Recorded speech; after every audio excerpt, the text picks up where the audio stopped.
Welcome to easy concept. पिछले thermodynamics के part में हमने देखा था कि ओपन सिस्टम और क्लोज सिस्टम क्या होते हैं। इस बार हम उसी को कंटिन्यू करते हुए आइसोथर्मल सिस्टम के बारे में समझेंगे। तो आइसोथर्मल सिस्टम एक ऐसा सिस्टम होता है जिसके अंदर ना आप मैटर का एक्सचेंज कर सकते हो, ना आप हीट का एक्सचेंज कर सकते हो। मतलब इसके अंदर ना मैटर का एक्सचेंज होगा ना हीट का एक्सचेंज होगा। सपोज एक इसका एक एग्जांपल हो सकता है कि एक थर्मास थर्मास के अंदर अगर आप कोई चीज स्टोर करते हो, ना उसका टेम्परेचर गिरेगा ना टेम्परेचर बढ़ेगा, यानी कि उसके अंदर हीट का एक्सचेंज पॉसिबल नहीं है। और अगर वो थर्मास क्लोज्ड है तो उसके अंदर आप कोई दूसरा मैटर ना ऐड कर सकते हो ना निकाल सकते हो, जिसका मतलब है कि वो मैटर भी एक्सचेंज नहीं कर सकता है। तो आइसोथर्मल सिस्टम एक ऐसा सिस्टम होता है जिसके अंदर नो मैटर एक्सचेंज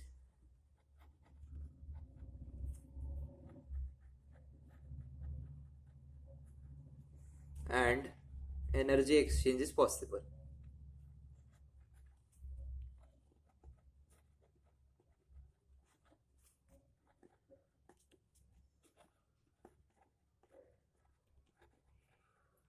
इसके बाद में जो हम देखने जा रहे हैं वो है एक होमोजीनियस सिस्टम। इसके जो तीन इसके इस सिस्टम के पहले की जो तीनों सिस्टम है, ओपन सिस्टम, क्लोज सिस्टम और आइसोथर्मल सिस्टम, इसको आप एनसीईआरटी में पढ़ सकते हो। लेकिन जो आगे की दो सिस्टम्स है वो एनसीईआरटी में नहीं इंक्लूडेड है। जो होमोजेनियस सिस्टम एक ऐसा सिस्टम होता है, सपोज आप किसी चीज को, मतलब अगर आपने वाटर को हीट किया तो वाटर उसके बॉइलिंग टेम्परेचर पे पहुंच गया, मतलब 100 डिग्री सेल्सियस पे पहुंच गया। अब आपने इस वाटर को किसी और कंटेनर में पोर किया, तो फिर भी अगर आप उसको हीट देते हो तो फिर उसका जो टेम्परेचर है वो 102 103 तक नहीं जाएगा, वो 100 डिग्री पर ही रहेगा, क्योंकि वो उसकी मैक्सिमम बॉइलिंग पॉइंट है। जिसका मतलब है कि जो सब्सटेंस, जो आपने मैटर जो लिया है, वो चाहे सॉलिड में रहो, लिक्विड में रहो या गैस में रहो, अगर आपने उसका टेम्परेचर बढ़ाया या टेम्परेचर गिराया, अगर आप उसके ऊपर कुछ भी कर लो, तो फिर भी जो उसका स्टेट रहेगा वो सिमिलर रहेगा। मतलब अब इसके अंदर से गैस निकल रहा है, तो मतलब इसके अंदर से वाटर वेपर्स निकल रहे, तो इसके अंदर दूसरे वेसल में भी वाटर वेपर्स निकलेंगे।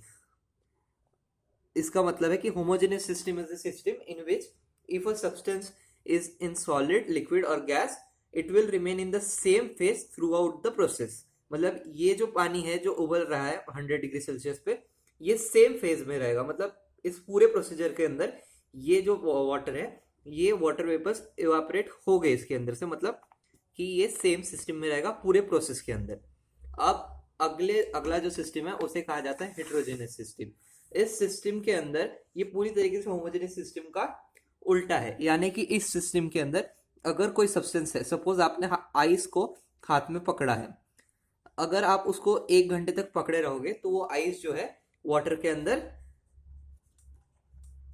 अंदर चेंज हो जाएगा, यानी कि उसका जो फेज है वो सॉलिड से लिक्विड की तरफ बदल गया। यानी कि ये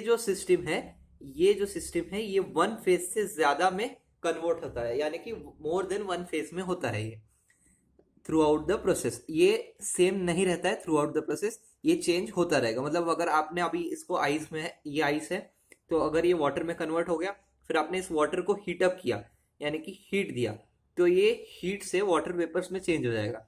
लेकिन अगर आपने इसके इस भगोने के ऊपर या फिर इस बर्तन के ऊपर अगर आपने यहाँ पर एक प्लेट रख दिया, तो ये प्लेट के ऊपर वाटर के ड्रॉपलेट्स जो है इस तरीके से फॉर्म हो जाएंगे। और फिर आपने अगर इस वाटर के ड्रॉपलेट्स को बाहर निकाला और फिर इनको फ्रीज किया, तो ये वापस से आइस में कन्वर्ट हो जाएंगे। यानी कि ये जो आइस था, ये मल्टीपल फेजेस में चेंज होता है through out the process.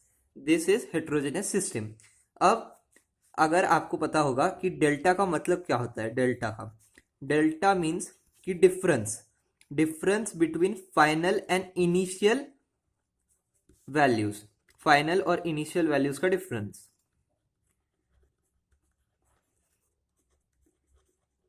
Difference of final and initial value. अगर फाइनल वैल्यू जो है वो इनिशियल वैल्यू के एग्जैक्ट रही, यानी कि सेम रही, तो ये जो डेल्टा रहेगा वो डेल्टा रहेगा 0। तो अभी हम इन सारे सिस्टम्स का डेल्टा एम और डेल्टा एम मतलब मैटर का डिफरेंस, और डेल्टा ई यानी कि एनर्जी का डिफरेंस निकालेंगे। तो जो ओपन सिस्टम होता है ओपन सिस्टम जो होता है उसके अंदर डेल्टा एम और डेल्टा ई दोनों भी कभी जीरो को इक्वल नहीं होंगे, क्योंकि इसके अंदर मैटर का एक्सचेंज पॉसिबल है और एनर्जी का एक्सचेंज भी पॉसिबल है। ये मैंने पिछले वीडियो में समझाया था, तो आप उस वीडियो को भी चेकआउट कर सकते हो।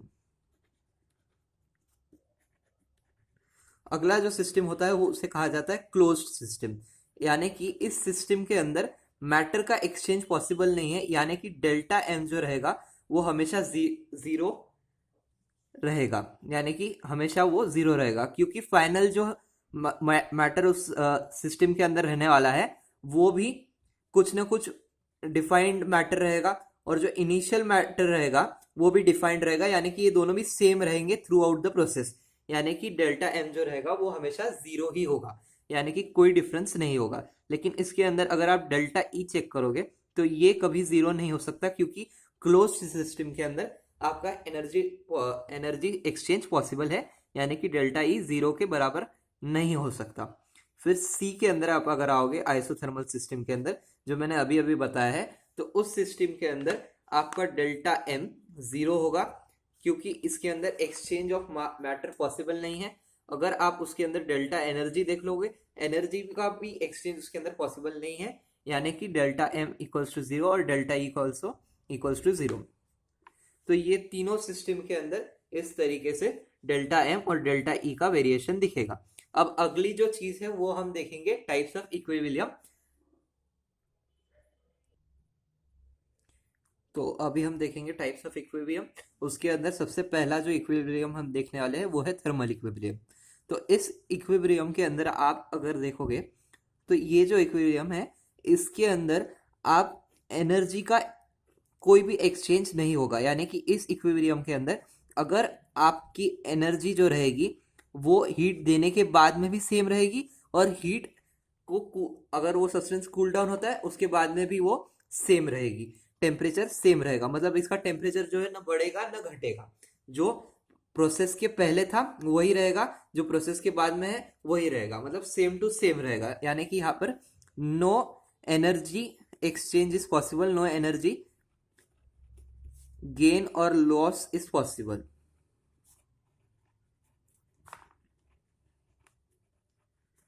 जो अगला हम इक्विलिब्रियम देखने वाले हैं उसे कहा जाता है मैकेनिकल इक्विलिब्रियम।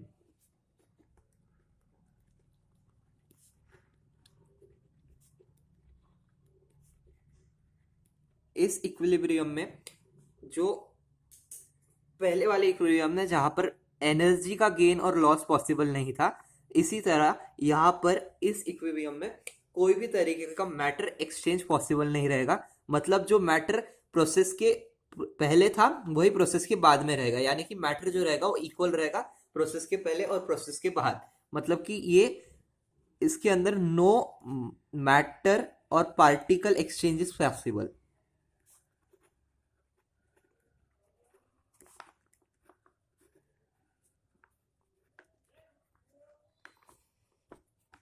अब जो हम तीसरा देखेंगे, तीसरा होता है केमिकल इक्विलिब्रियम।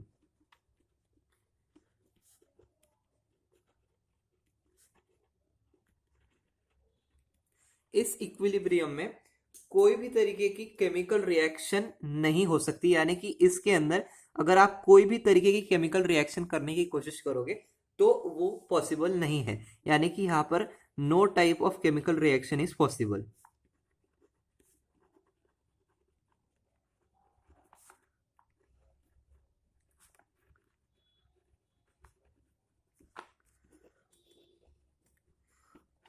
और जो हमारा आखिरी टॉपिक है इस वीडियो के लिए वो है थर्मोडायनेमिक इक्विलिब्रियम। जो आखिरी इक्विलिब्रियम मैं आज दिखाने वाला हूं आपको।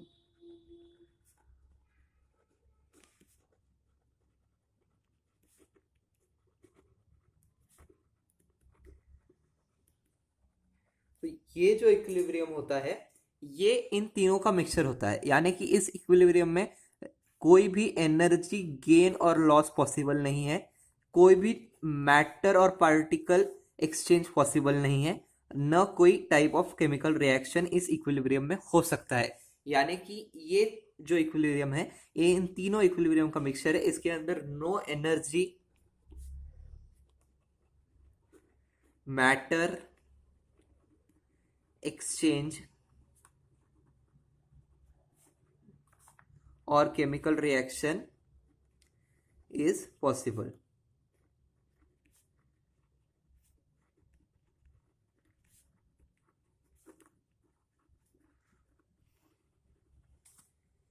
इसके अंदर कोई भी टाइप का एनर्जी मैटर एक्सचेंज पॉसिबल नहीं है, ना कोई टाइप का इसके अंदर केमिकल रिएक्शन हो सकता है।